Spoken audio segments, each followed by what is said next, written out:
at our webinar, Hype Auditor webinar for connecting with influencers in 2024. And somehow we're almost done with the year, which I think is pretty crazy. I want to thank everybody for joining us today. We'll get started here in a minute as folks come into either the room on YouTube or on LinkedIn.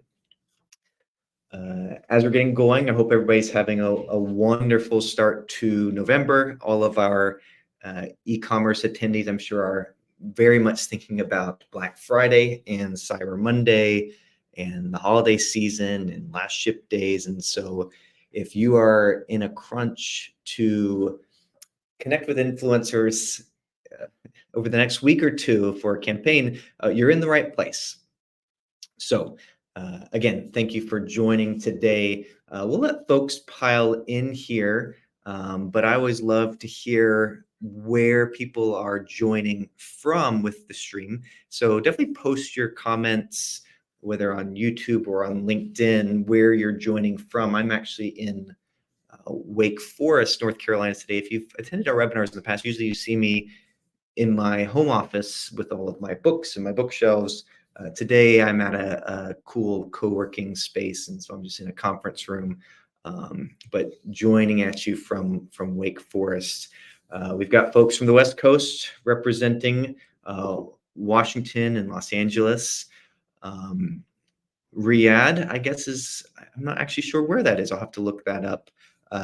We've got someone from Nova Scotia in Canada, so joining me on the East Coast. Let me just jump forward in our slides today. So quick introduction. My name is Ryan Hilliard. I am the Senior Vice President of Sales and Marketing here and the General Manager of the Americas at Hype Auditor. We're an influencer marketing platform, as you probably know, because that's where you saw the invite to the webinar come from. I'm really excited to see everybody here today. It's again really cool to see so many folks from all over the globe, folks from Poland and from Ukraine, from Canada, of course from the US, and we'll see folks streaming this later on from Southeast Asia. And so I want to use this as a plug for, feel free to share the link to this live stream that you're on. It'll be recorded to YouTube, it'll be recorded to LinkedIn. You can pass it along to your colleagues. They actually get the benefit of not having to submit a form to get the link. But if there's useful content here that you want to share with your team, please feel free to do so. This will all be available for others to dive into afterwards. Just a couple of pieces of housekeeping. So this will be about half an hour or so.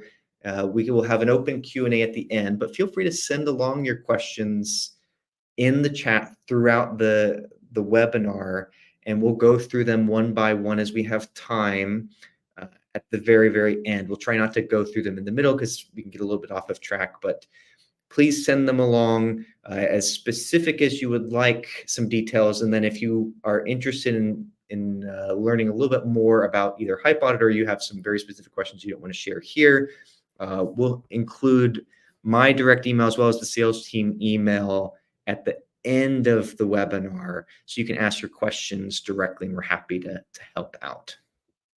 So with that, we'll go ahead and get started. One of the most important things about influencer outreach, and I think if you've never done influencer marketing at some scale, you think I'll just connect with creators and this will be a tremendous money maker for our business, the authenticity, the reach, this will all be great. But influencer marketing is really hard at scale because of that outreach and that sort of sales component. You have to be able to take no or no response from a lot of influencers to be able to break through.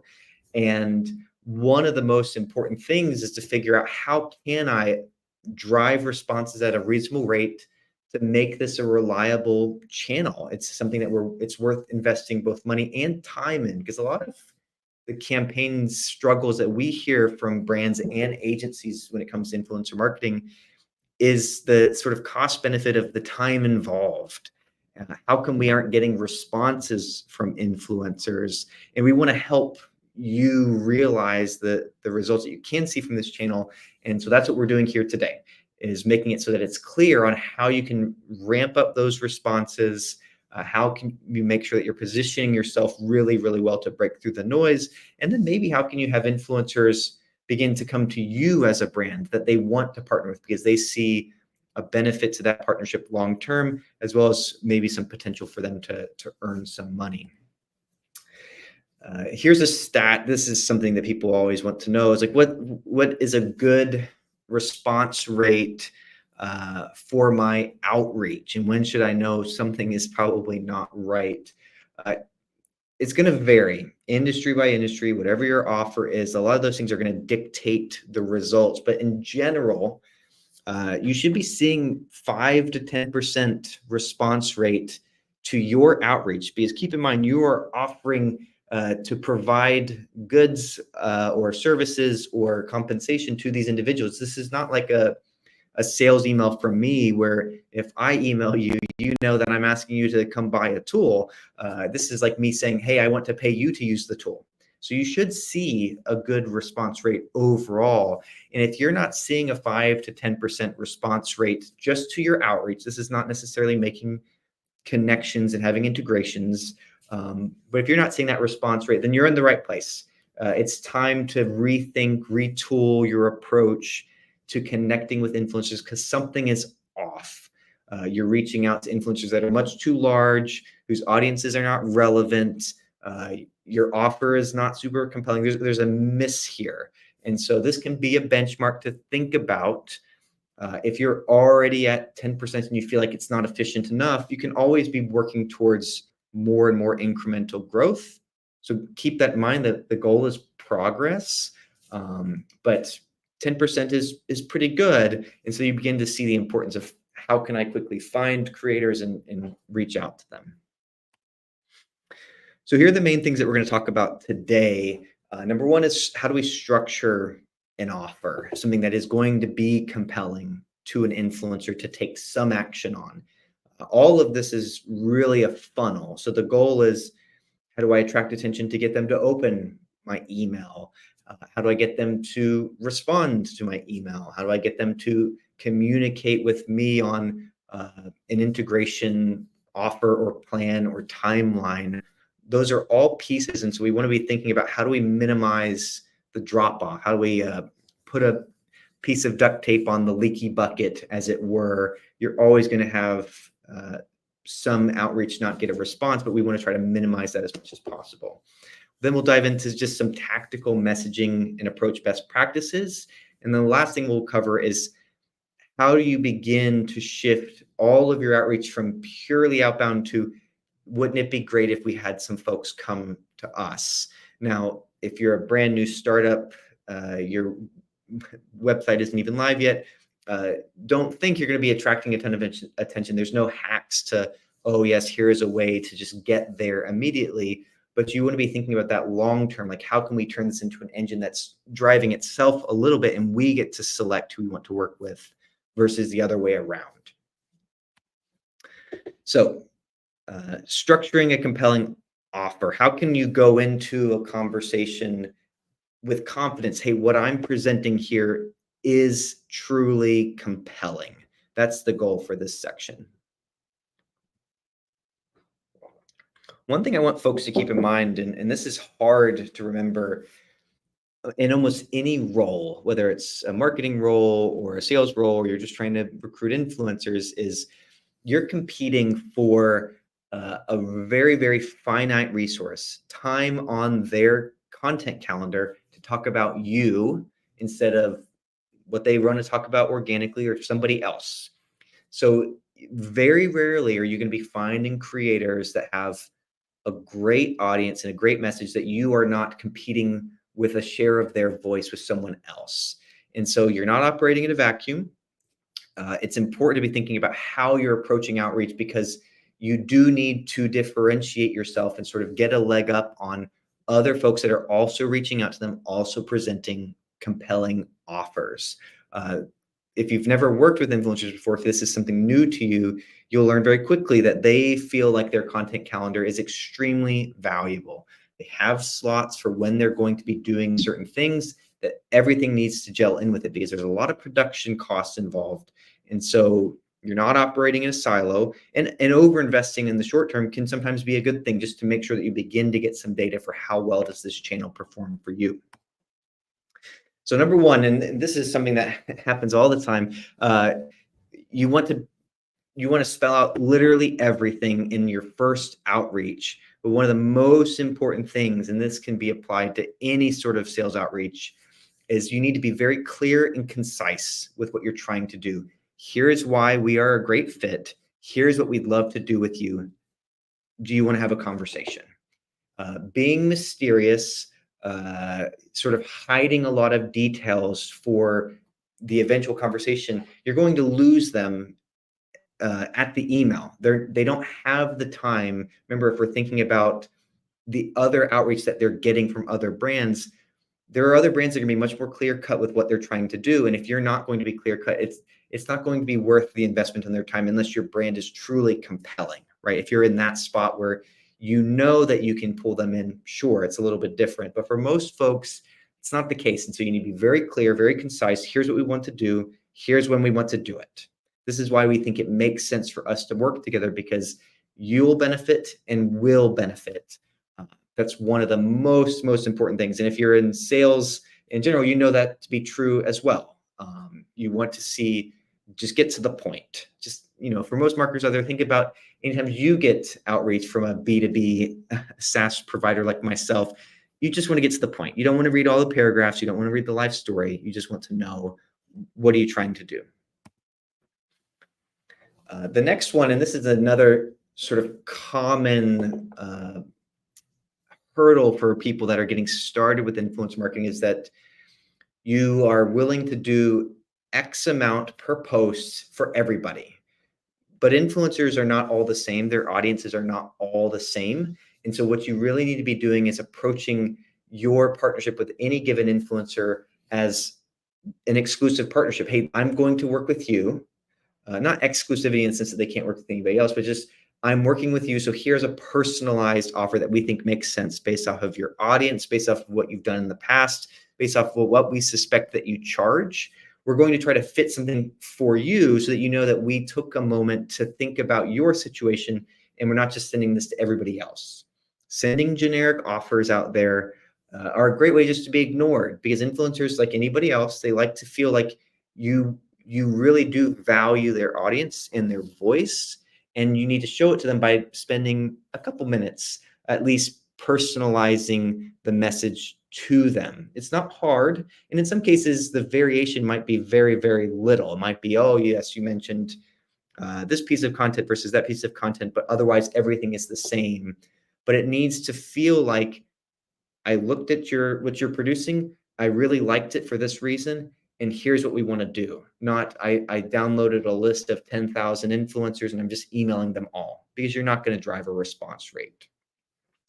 I've seen a couple of questions go in. So before we move to the next slide, just a reminder, please continue to pass your questions in. We're going to do open Q&A at the end, but definitely thoughts, comments, anything for the benefit of the group, really, I think is valuable. That's what these settings are for. The other piece is always providing some upside. So if you're new to influencer marketing, this is evolving over time, but the day and age of like, I just send product to people, they don't even know it's showing up, and they're going to post it to their millions of followers, it doesn't really happen anymore. People have begun to do a very good job of monetizing their content, their channel. And so purely upside opportunities, hey, just here's an affiliate code, especially if they have a larger following, is not really going to resonate unless your product is truly unique.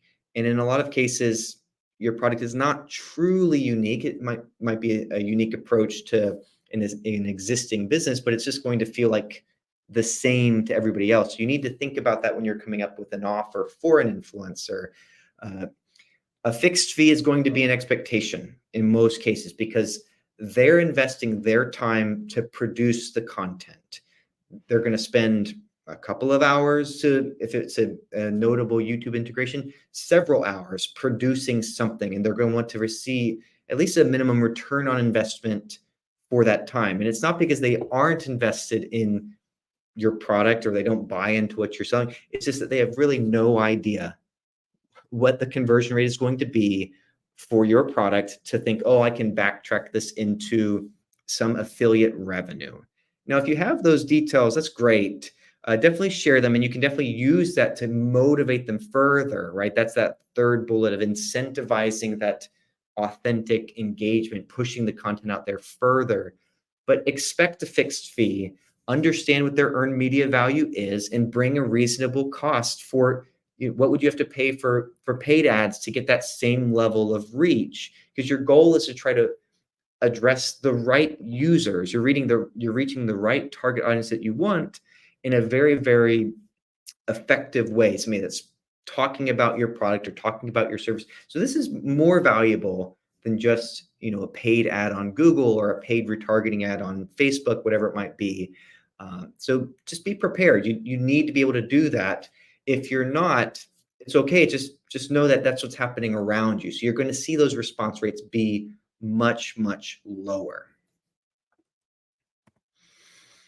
So those are our main things for driving a compelling offer. The main takeaway here for everyone is it needs to be compelling because there's a very finite amount of time on their content calendar. There's a very limited share of voice available to partner with an influencer. And so if you want to take that slot, it's at the expense of them doing something else. When I was in college, we learned about opportunity costs, and it's this economic principle that feels kind of nebulous until you start working with influencers. And then you definitely understand there's a very real opportunity cost, because if they partner with you, they're not partnering with somebody else for that same time. And in a Black Friday, Cyber Monday kind of crunch, or a holiday crunch of sales, that means a significant amount to them. So they want to try to maximize, you want to try to maximize. And so keep that in mind. So now we're going to shift to more tactical. How do you convey this in a messaging so that it's effective in driving some response? So I want to first say, don't expect a magic email to just get people to sign up at this high reliable rate all of the time. There's still going to be this back and forth between the influencer, whether it's a meeting with their agent or with them directly, or discussing what your proposal is. Sure, you might be able to craft an email and just drive these self-service responses, but expect that you're going to just continue to do that legwork. The goal is, how do I just ramp up that response rate so that I can have that conversation with them, so that we can negotiate or discuss what the actual proposal is going to be.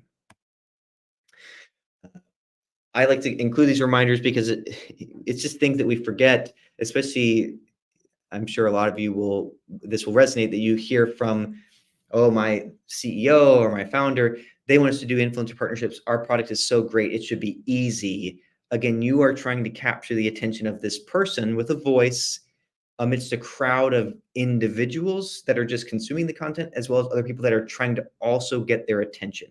It's very, very noisy. It's very, very busy. That's the perspective that you need to have when you're trying to do this messaging. How do I get ahead of that noise? How do I say something compelling that gets them to take that first step of opening the email or opening the direct message? Number one, this is not hard. There's so many tools that can do this for you today. We have an outreach engine in our platform that does this as well. Personalization.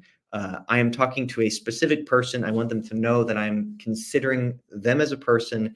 I've identified them as a really good fit for a reason, and I need to show them that.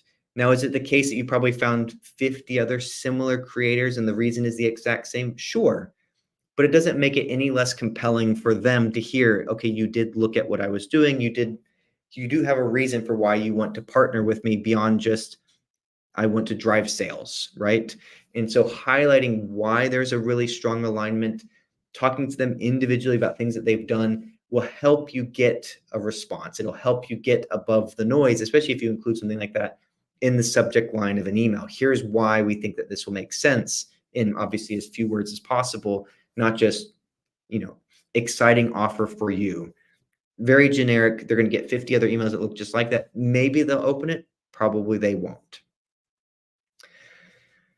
When you do this outreach too, and this is something that happens a lot on like even B2B sales, is how do I think about my tone? Do I want to be this very, very formal, robotic person, or do I want to be myself? And almost always the answer is you want to be yourself. You want to represent the brand, have that right brand voice so that they understand who am I interacting with. If we're a playful brand, if I'm a fun, witty person, I want to communicate like that because it makes me seem more human and they know what they're getting themselves into. If this is supposed to be a strategic partnership for you as a brand, treat it like that. If you're going to treat it like a transactional, hey, nice to meet you, hey, nice to meet you, that's the limit of what you're going to get from this person. And if you're looking for something more strategic, they're just going to ignore you. So you need to put into it what you're hoping to get out of it. Be yourself in tone. We're going to hit this in another slide, but sending those follow-ups and being yourself and why you're sending those follow-ups. Hey, this is why I continue to bug you because this is really valuable to us. That's how you break through the noise when it comes to connecting with influencers. Sending one robotic email to 10,000 people, you'd be surprised. You might get 0 responses from all of that if you are just another brand, right? So you need to be thinking about that as you're going into this outreach to make sure that you're making the most of your time. Frequency, alluded to that a second ago. If you're sending one email and you're done and you think, oh, if they really care, they're going to respond. It's not that they don't care. They probably just didn't see it. If they're partnering with lots of people, and you can see that in tools like ours, you can see recent partnerships and at what rate they're doing these partnerships. They're getting 10x the messaging for every partnership that they're having. So 3 partnerships in a week, they've gotten 30 messages to get those 3 partnerships. There's just a lot going on. And so you're going to continue to reach out to them to present the most valuable information in a concise way, because the assumption should be they probably just didn't see it. They would love to partner with me, but they just didn't see it. And so I'm going to continue that follow-up. The stats here are the same for B2B software sales, right? You're going to get 40% of your responses on the second outreach. And there's going to be a long tail of, if you continue to persevere, you're continuing to add the people that are going to respond to your emails or to your messages. And so you just need to consistently reach out. Not, I reached out once every 3 weeks. It's not going to be very effective. You need to sequence it out, keep it personalized, keep it concise, but just stay in front of that person and assume they just haven't seen it yet. If you assume they haven't seen it yet and you know that this is great for them, you're doing a disservice to them by not continuing to reach out. Or at least that's what I tell myself. That's how you keep yourself motivated. If they don't want to hear from you anymore, they will certainly tell you, I don't want to partner with you. Here are the reasons why. Or maybe they'll just say, I don't want to partner with you. Stop emailing me. And then you stop. But don't stop short just because, well, I didn't get a response, so they must not want to partner with us. They probably just didn't see it. And the last one here, and a common question that we'll get is, where do you do this messaging? And in general, if you're trying to find a partnership with an influencer that's monetizing their channel, they're connecting with their audience through brand partnerships, they're going to have an email.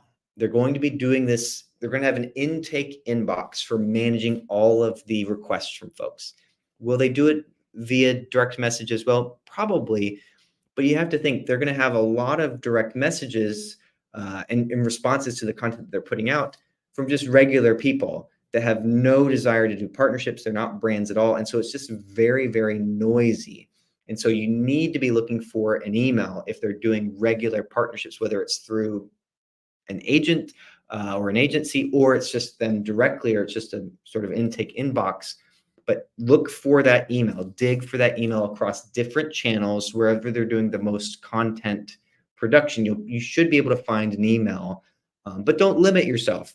You send an email, you also send a note on a direct message. Maybe you engage with their content a little bit so that they see that you're actually looking at their content. Oh, this brand liked my post. They commented my post. Oh, I remember seeing that brand in my inbox. All of that contributes to you staying top of mind and getting that email open, and then potentially that response. So never limit yourself to just one channel. Definitely don't send just one email or one direct message. It's not going to be very, very effective. Be thinking, where can I reach them? Where is it possible to reach them in a number of different ways so that they can see me waving my hand? Hey, this would be a great partnership for your audience. Again, think about this as a time exchange. You can invest a lot of time, many, many hours a week into just doing outreach. And if you're not getting a response, it's just going to feel like this channel is not worth it. I can spend this time managing my paid ads or pushing in another area that's self-service, and that's more valuable for an immediate response. Influencer marketing can be one of the most effective marketing channels for you as a brand if you can build it up. But you need to be able to see that payback on time. And so that's why it's really, really important to be thinking about how many responses am I getting? How much time am I spending to get those responses? Because I need to report back, hey, this is why we're seeing the results that we're seeing internally so that they can continue to allocate resources towards this channel. If you spend 10 hours a week sending 1,000 generic messages and you get nothing, it's going to be really, really hard to justify to your internal stakeholders that this is a worthwhile channel to pursue. They're going to think this is a waste of time. We can't do influencer marketing. We have to find something else. That's a mistake, but it happens all the time where people walk away from it because the execution is just not there. So before we move to our next section, the final section around getting influencers to come to you, how do we shift this outbound engine to begin to power an inbound engine? I want to just remind folks, if you've got questions, feel free to pass them along. I know that we've got one in the comments so far, but definitely pass along your questions. We'll work to answer them at the end of this in terms of the Q&A, as specific as you would like, as broad as you would like. But definitely want to invite folks to ask those questions. I'm going to grab a sip of water.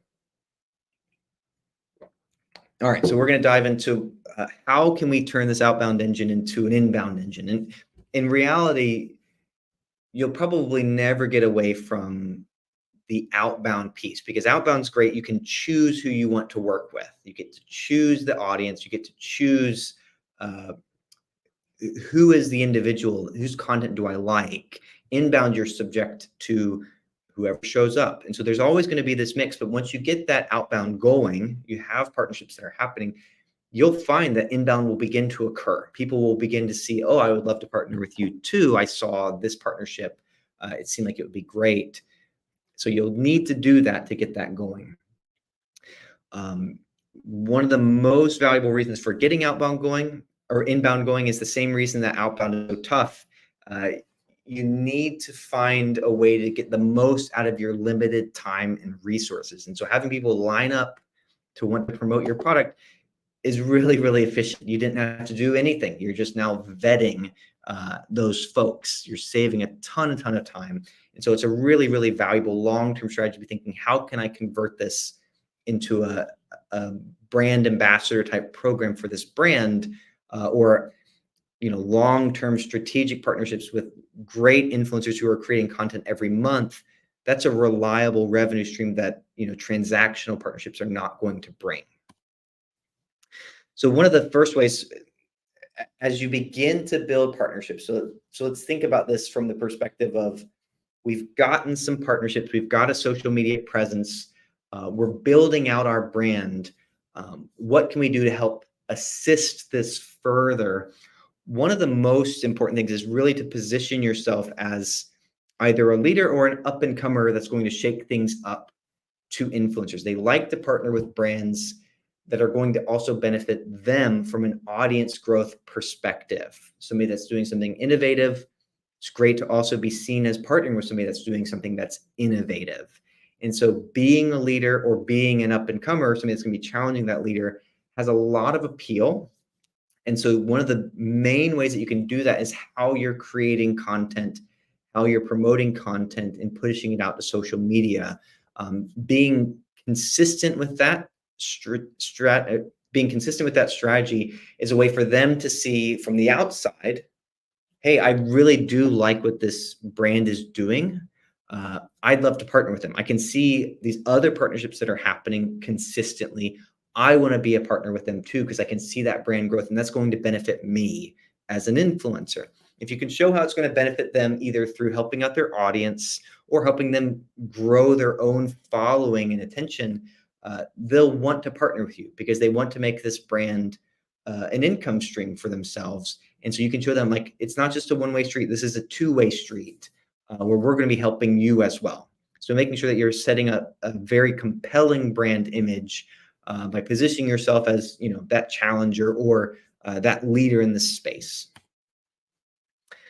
Another way is to make sure that you're very, very consistent with how these partnerships and how this content is being promoted, having a consistent approach in terms of hashtags being used, words being used, the visuals being used, can make it very, very easy for the influencer to see how can I partner with you? How can I make this compelling? How can I make this successful?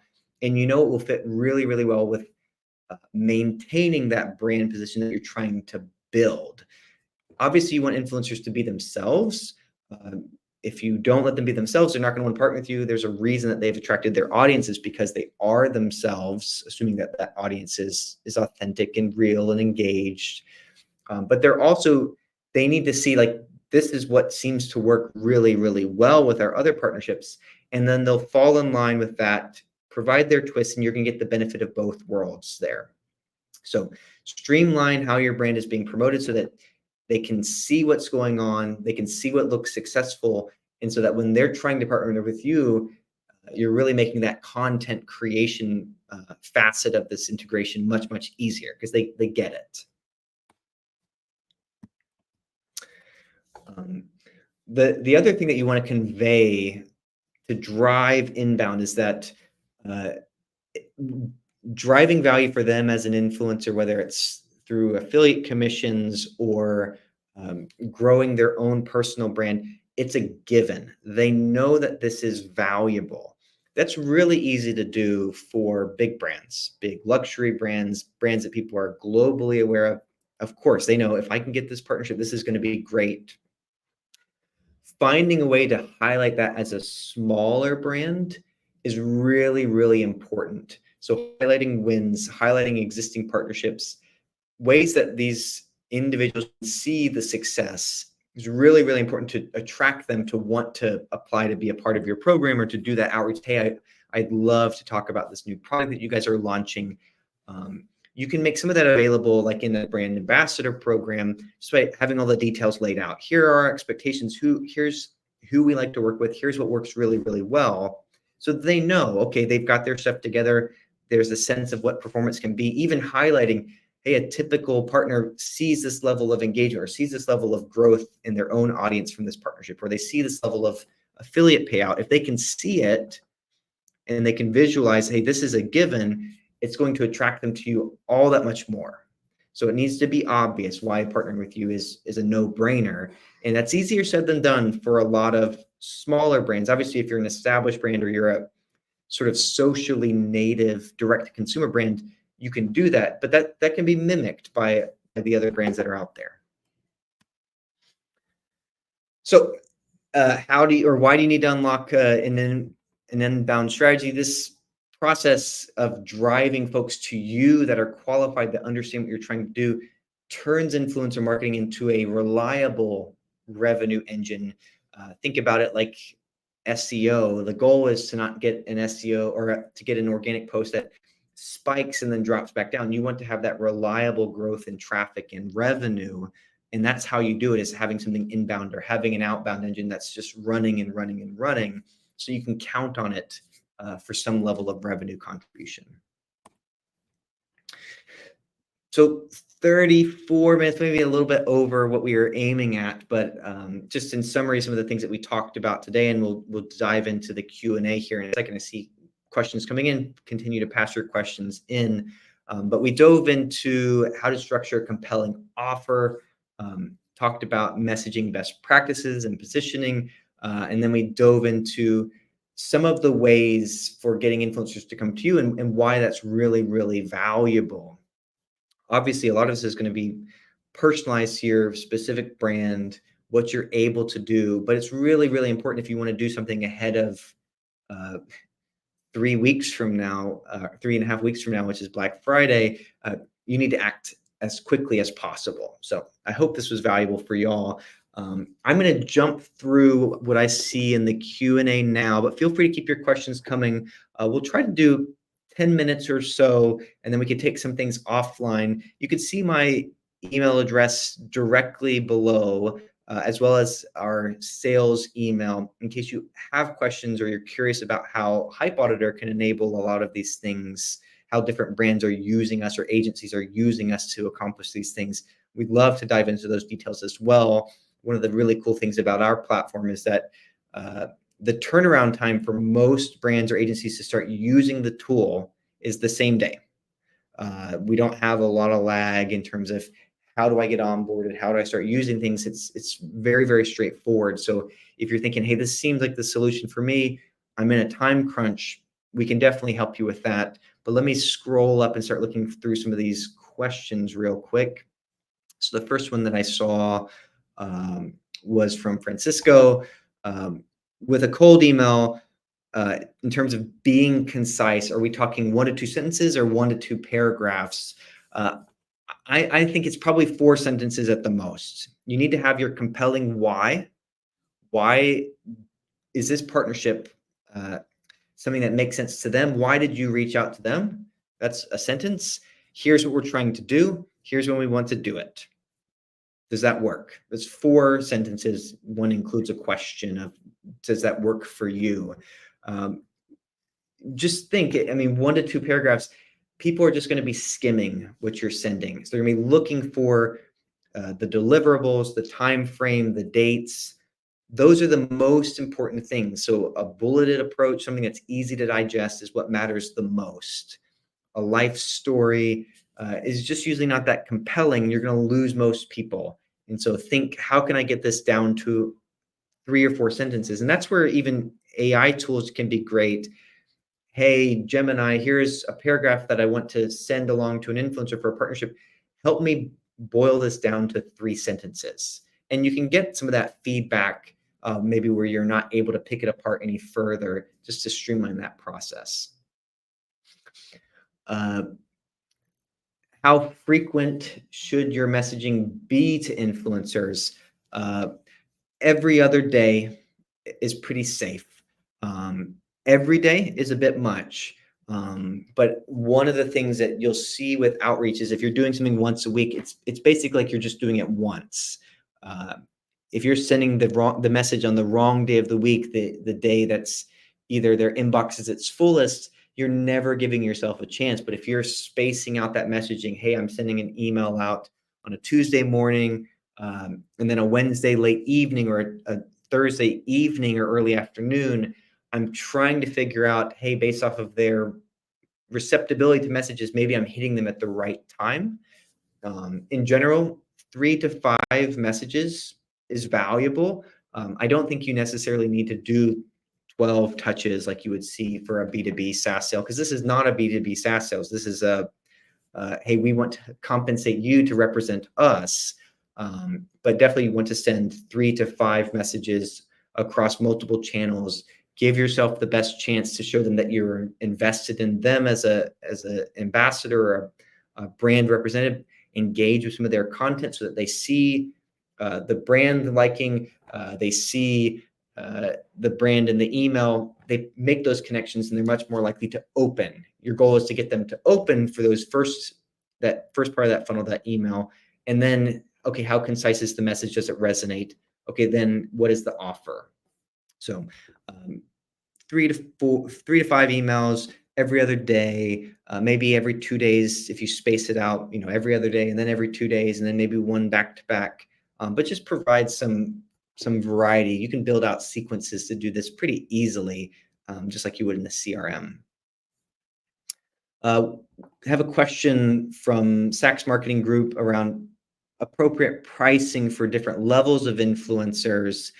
Pricing is going to be all over the map depending on the type of integration. Even if it's going to be Instagram, a story is going to be much cheaper than a reel, which might be much more than a post. I will share in this a link to this pricing guide that we've put out just in terms of like the considerations.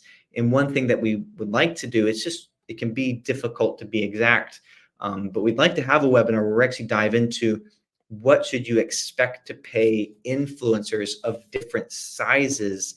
If you think that that would be valuable, definitely just leave a note. I'd love to see that webinar. I think that we'd like to do that. We've gathered some of that content historically directly from influencers, as well as using our own data science, assessing what we think the value of this audience should be. But that can give you, as a brand or as an agency representing a brand, a little bit of armor in terms of going to an influencer and negotiating. But just keep in mind, they can ask for whatever they want. I can ask for whatever I want to sell my car for. There's going to be some economics that will drive whether or not I actually do that, if I actually get that partnership. So just keep that in mind. It's not a perfect science, but I think if people are really interested in that, we can definitely put together a webinar, and maybe we can even do something next month. So from Sierra, for micro influencers, is it better to reach out via direct message or email if available? If they don't have an email and they're not doing many partnerships, direct message might be the only way to go. And it might be fine, because if they're not doing many partnerships, it means that they're probably not getting many inquiries, which means that they're probably not getting a ton of direct messages. And if they've got 1,000 followers, what's a realistic direct message rate on that audience? It's not going to be too overwhelming. And then you want to think about the message content being the same concise approach. But if they have an intake email for sponsorships, they are going to be looking at that routinely. And so you definitely want to hit that. You can always send a direct message to say, hey, I sent you a note, but we'd really love to partner with you. That shows that you're going that extra mile. But I would never say it's off the table. I just would never limit myself to one network. From in beyond, do you include brand ambassador in your initial dialogue? I wouldn't do that, because you don't know if they're going to be a good fit, right? I don't know that it scares influencers necessarily. If you're a great brand, it's going to attract them. But you might be in a situation where you might be thinking, oh, actually, I don't want them to be a brand ambassador. That did not work out well. Or I looked at their audience using Hype Auditor and it's not great. And actually now I need to walk this back. So I'd mostly highlight, what does that mean? Hey, we'd love to do 3 partnerships over the next 3 months, and we're willing to compensate you this way. You're getting more to the meat of what it actually means. Saying, I want you to be a brand ambassador, it's pretty vague, and it doesn't really provide a whole lot of incentive to the influencer to respond unless you're a big notable brand. So again, walk it back to, is this going to help me break through the noise? If it's vague, the answer is no. So breaking down the specifics of what that actually means would be more valuable. Now, if it's, I will pay you this percentage on this much income, it's probably not going to resonate unless you can say, we would expect you to earn at least this much amount, or we will guarantee at least this much in earnings. Pay for performance purely is just not going to be that compelling for most people. From Francisco, does Hype Auditor have the capability to direct message influencers directly?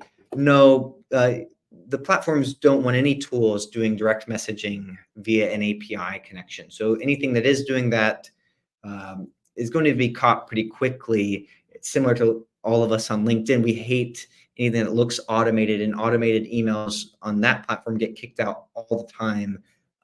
No, you'd have to do those direct messages directly. But sequencing out emails, timing them, personalizing them, including briefs and proposals, yes, you can do all of that from Hype Auditor really, really easy. You can save templates, you can create your own templates. All of that is available. From Lori, should you focus on TikTok or Instagram or both? That's going to be influencer dependent.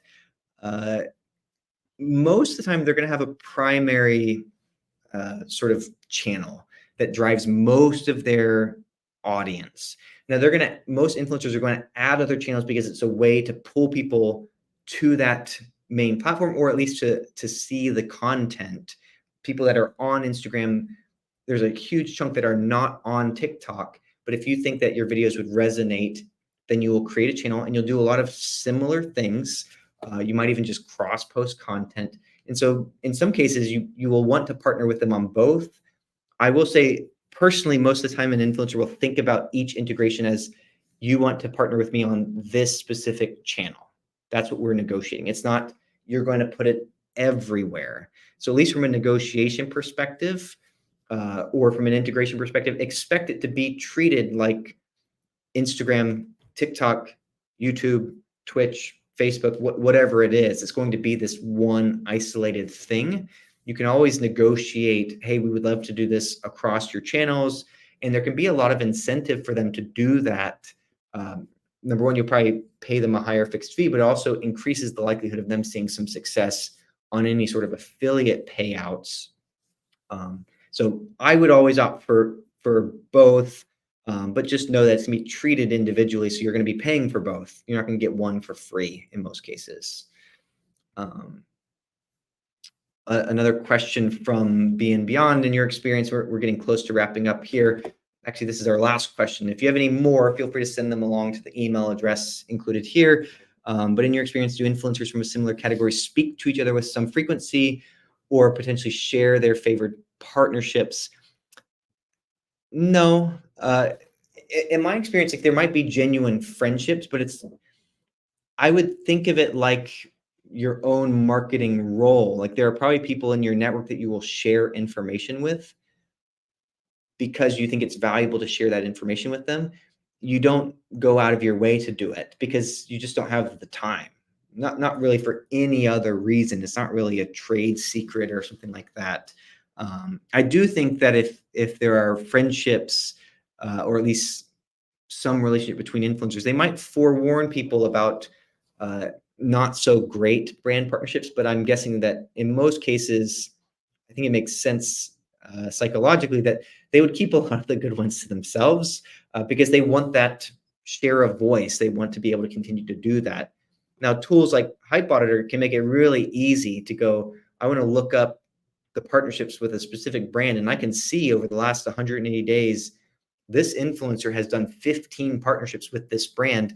I know that it must be good for the brand because why else would they be doing so many partnerships with them directly?